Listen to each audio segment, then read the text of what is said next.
Почитувани поздрав од Вашингтон. Јас сум Игор Стефановски, а во наредните неколку минути ќе разговарам со Арбен Таравари од коалицијата Вреди и министер за здравство во владата на Северна Македонија.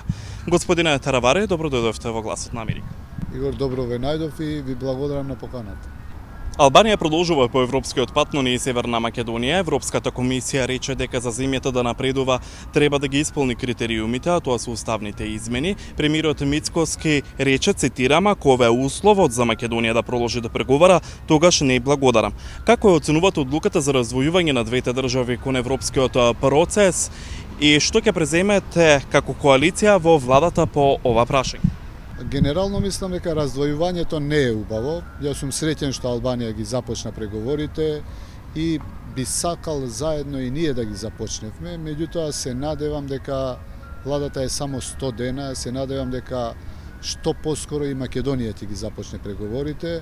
Оваа се последици од минатата влада. Сите треба да бидеме свесни. Пред се, знаете, Албанија направи многу реформи, а на Македонија тоа и недостасува, за жал, и сега како влада имаме шанса да направиме многу реформи. Исто така, Албанија последните 2 години се бореше со криминалот сериозно. Ние имавме специјално јавно обвинителство која даваше некаква надеж и го уништивме самите. Така пред нас е и борбата против криминалот, меѓутоа не го забораваме и европскиот пат, ќе се обидеме посебно. Ќе причекаме, се надевам, до 27 октомври, кога треба да има избори во Булгарија, да се надеваме и таму да има стабилна влада како во Македонија. Бројките ги имаме за изгласување на уставните промени, само што нормално и на Македонија и треба некаква гаранција дека оваа барем ќе биде последното барање од Булгарија или од Европската унија, нели? Патот на Македонија до Европската унија искрено беше многу макотрпна, со пречки од секакви и од соседите, меѓутоа еднаш се случи од Франција да идемаме.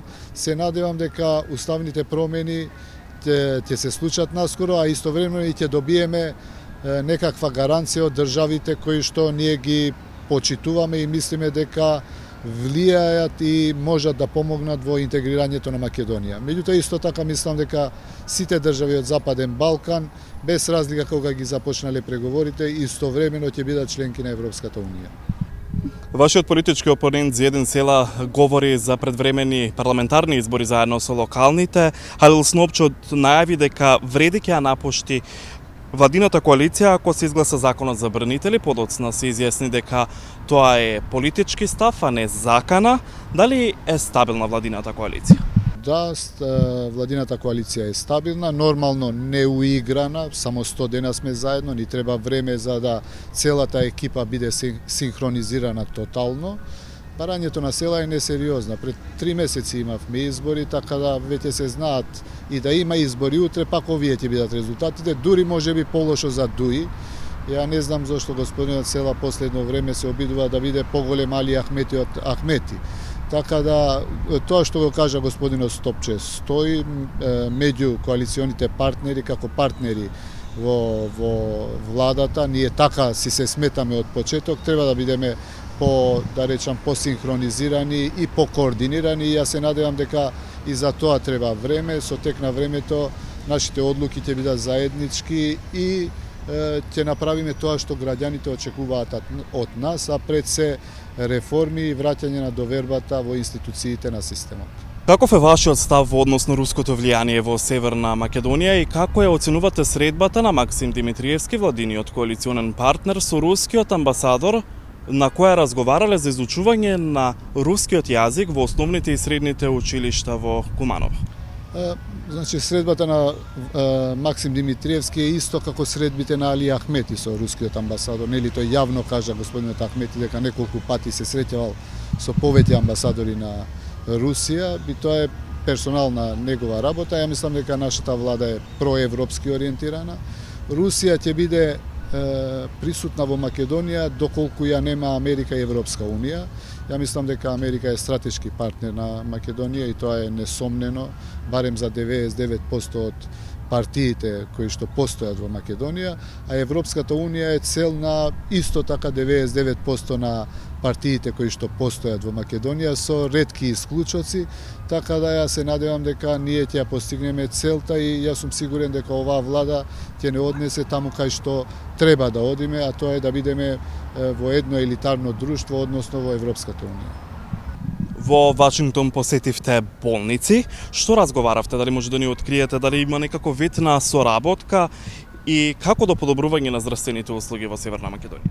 Токму така во Вашингтон вчера имав средба во една болница, денеска уште во една болница се работи за remote medicine, значи често се случува повеќе пациенти сакаат второ мислење и тоа навистина кошта за државата, треба да платиме за да пациентот оди и да земе второ мислење во Љубљана, во Австрија, во Турција, во Германија. Сега по оваа метода со телемедицина можеме со еминентни болници, кај што работат фантастични стручњаци, значи добро познати во светот, можеме за одредена болест која што е проблематична, поретка во нашата држава, да не ги упатиме пациентите, туку сите резултати да ги преведеме, да ги потвотиме и нашите доктори да бидат во координација со докторите во овие болници и да земат второ мислење.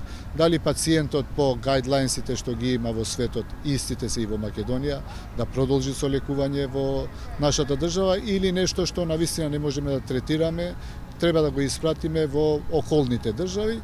Исто така зборевме и за можноста евентуално специјализанти од нашата држава по еден семестар или една година да поминат во болниците во Вашингтон. Вчера имавме и представник од нашата амбасада која што ќе ангажираме и ќе ни помогне понатаму за да видиме како ќе биде таа соработка. Јас се надевам дека за телемедицината, за консултациите за второ мислење, мислам дека ќе го регулираме по законите кои што се во САД и во нашата држава, а за специјализантите ќе разговараме дополнително да видиме кои се цените, доколку ни одговараат или доколку се прифатливи за нас. Ја мислам дека вреди повремено да пуштиме по неколку луѓе да доаѓаат и да ги видат искуствата во Вашингтон.